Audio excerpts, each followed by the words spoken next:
प्रणाम। जय जिनेन्द्र। मैं सुरेखा शाह। आत्मा से कर्म बंध कैसे होता है और कर्म जब चिपकते आत्मा को तभी चार बातें तय हो जाती हैं। कर्म का स्वभाव यानी प्रकृति बंध, कर्म का स्थिति बंध यानी उसका समय काल, कितने समय तक अपने साथ कर्म रहेगा, और तीव्रता मंदता कितनी रहेगी यानी कर्म का रस बंध, और कर्म की कितनी वर्गणाएँ रहेगी यानी प्रदेश बंद। ये चार बातें हमने देखी और इससे हमें समझ में आता है कि हमें कितने कष्ट भुगतने पड़ेंगे अगर इतने कर्म सारे हमारे ऊपर चिपकेंगे तो इससे बचने का उपाय एक है, इसका अगर कारण समझ में आ जाए हमारे तो हम उस कारण से बच सकते हैं। तो इसके चार कारण हैं। कर्म बनने के हेतु जो है चार है। पहला है मिथ्यात्व। मिथ्यात्व यानी गलत धारणा, विपरीत धारणा, गलत सोच।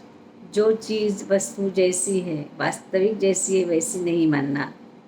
परमात्मा ने झूठ, चोरी, हिंसा, परस्त्री गमन इसमें पाप गए, 18 पाप स्थानों को नहीं मानना।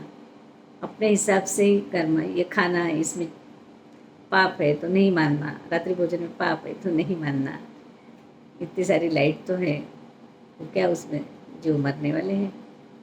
इस प्रकार से जो सोच है हमारी, गलत सोच हमें गलत कार्य करवाती है। परमात्मा को तो हमसे कोई बैर नहीं है, उन्हें तो हम पे बहुत सारी करुणा है। उसी कारण वो हमें उसमें से इस दुखों भरे संसार से निकालना चाहते हैं, क्योंकि वो खुद पहले एक अशुद्ध आत्मा थे, अपने जैसे ही थे। और एक बात बता दूँ, एक जैन दर्शन ही है सिर्फ जो कहता है कि हर एक आत्मा परमात्मा बन सकता है। जैन दर्शन ईश्वर एक नहीं मानता। हर एक का आत्मा का परम विकास होता है तो वो परमात्मा बन जाता है। अनंत काल से खदान में पड़े अशुद्ध सुवर्ण की तरह, जब कोई वो सुवर्ण को बाहर निकालेगा और उसकी मिट्टी वगैरह दूर करेगा और उसको शुद्ध स्वरूप में लाएगा, वो शुद्ध स्वरूप सोना बन जाता है। उसी प्रकार हमारा आत्मा अनंत काल से निगोद में पड़ा है। एक शरीर में अनंत आत्मा पड़े हैं।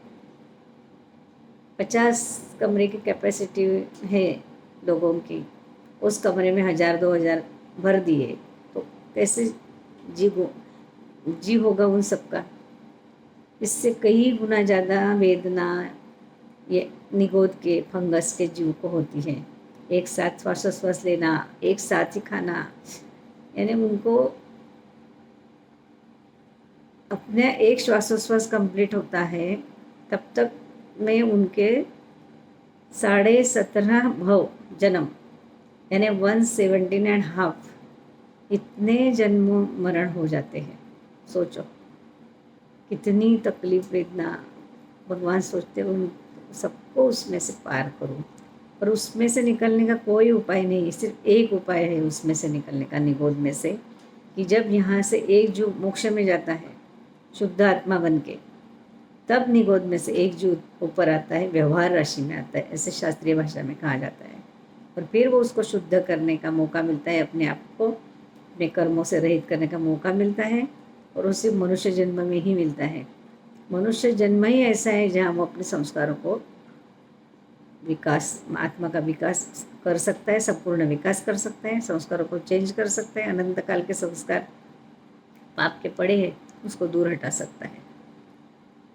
तो ये मनुष्य जन्म मिला है, उसमें जैन धर्म मिला, शासन मिला, भगवान की वाणी मिली, भगवान के बताए हुए कल्प, तो अपने केवल ज्ञान में की हुई देखी हुई सारी चीज़ें वो हमें हमारे ऊपर करुणा करके अगर हमें बताते हैं तो हमने मान लेना चाहिए। पर हम नहीं मानते तो उसको मिथ्यात्व कहते हैं, और वो हमारे ऊपर कर्म चिपकते रहते हैं। हम डॉक्टर के पास अगर आंखें दिखाने गए तो डॉक्टर हमें क्या कहता है, बोर्ड पढ़ो, और बोर्ड पढ़ते पढ़ते आखिरी के 2 लाइन हमें दिखती नहीं। डॉक्टर कहते हैं पढ़ो, हम कहते हैं नीचे है ही नहीं कुछ, तो क्या हम सही है?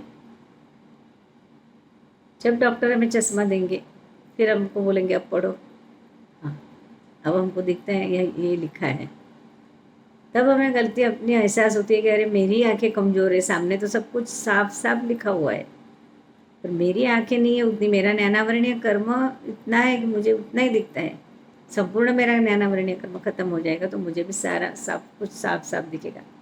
तो अब हमें क्या करना है कि भगवान के श्रद्धा का, विश्वास का चश्मा पहनकर परमात्मा के वचनों पर भरोसा रखना है, और उन्होंने जो कहा है वो सत्य ही है, इतनी श्रद्धा रखना है।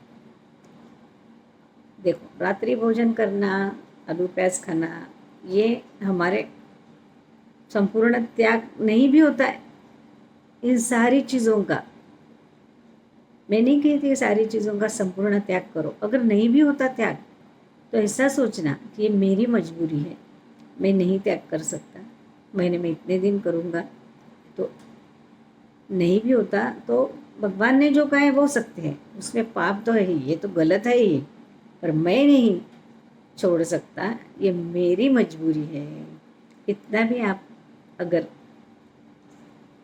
मन में सोचोगे तो बहुत सारे कर्मों से बच जाओगे। धन्यवाद। जिन आज्ञा विरुद्ध कुछ भी बोला गया हो तो मिच्छामि दुक्कडम।